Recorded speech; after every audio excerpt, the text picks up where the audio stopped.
Hello everyone! Kainan na! For today's video, nandito tayo ngayon sa Kennedy Town or Bayanihan. Today is our monthly fellowship and birthday celebration ng aming dalawang sister in Christ. Ganito po yung buhay namin tuwing weekend. Sa umaga may mass kami and then meron kaming mga activities.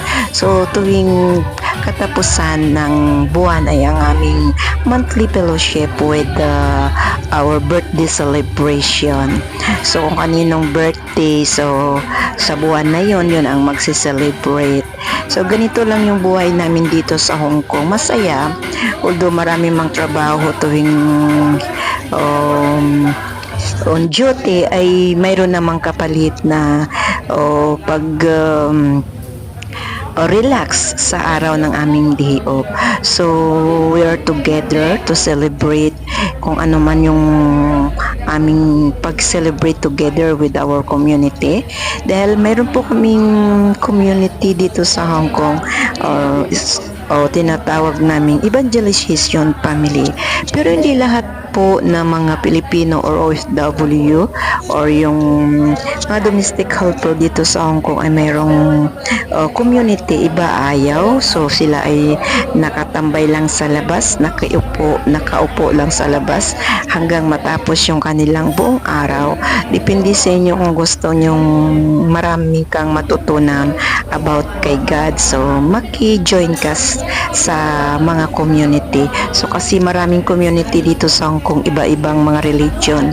At yung mga mayroon din mga community like yung mga party-party lang. So kami naman ay evangelize kami. So kami together ni sister, diyan si Sister Aideen. Sa kabila siya, di siya makita actually. Kunti lang kami kapag Saturday. Napakarami namin pag linggo.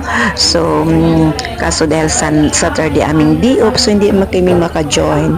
So mayroon naman na maka-join kami Sunday and Saturday kapag statutory holiday. So ganito yung buhay namin kapag after mass may lunch kami and then sometimes may dinner. Pero every katapusan ng buwan meron po kaming activities talaga like yung fellowship and then birthday celebration. So kainan na naman ang kainan. So enjoy lang talaga ang buhay namin dito sa Hong Kong.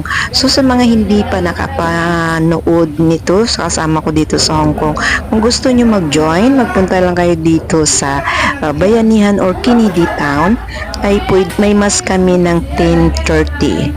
So kung sa mga kababayan natin dito naganap ng community na may pagtambayan or hindi pagala-gala sa labas, or mag-join kayo dito sa aming Saturday group, Evangelization Family. So masaya talaga, marami kang matutunan, especially kung paano tayo na evangelize or paano natin baguhin ang ating mga sarili. Minsan kasi may mga ginagawa tayong hindi po natin alam na nakakasakit na pala sa ating mga kapwa. Marami talaga tayong matutunan kapag may community tayo dito sa Hong Kong. Kasi of course maraming pagsubok sa buhay, lalong malayo tayo aming pamilya. Pero dito parang hindi mo na maalala yung nalulungkot ka or naboboard ka or namimiss mo yung pamilya mo sa Pilipinas. Dito ay mapapawi yung kalungkutan mo dahil parang magkapatid na lang kami dito o kasama sa kainan. Ayan guys, so masaya yan, kain ng kain. Pagdating sa bahay ng employer, kain naman ng kain. So walang kalungkutan dito sa Hong Kong kung marunong ka lang makipag-join sa mga community. Yung hindi tulad ng iba kasi hindi sila nagsisimba, yung iba nakatambay lang sa labas, yung iba naman depende sa yung kung ano talagang gusto mo sa buhay mo, kumbaga. So ako naman ay simulang nag-abroad ako, ay talagang naganap ako ng community kung para hindi pariwara ay yung iyong buhay, especially sometimes marami ditong tukso.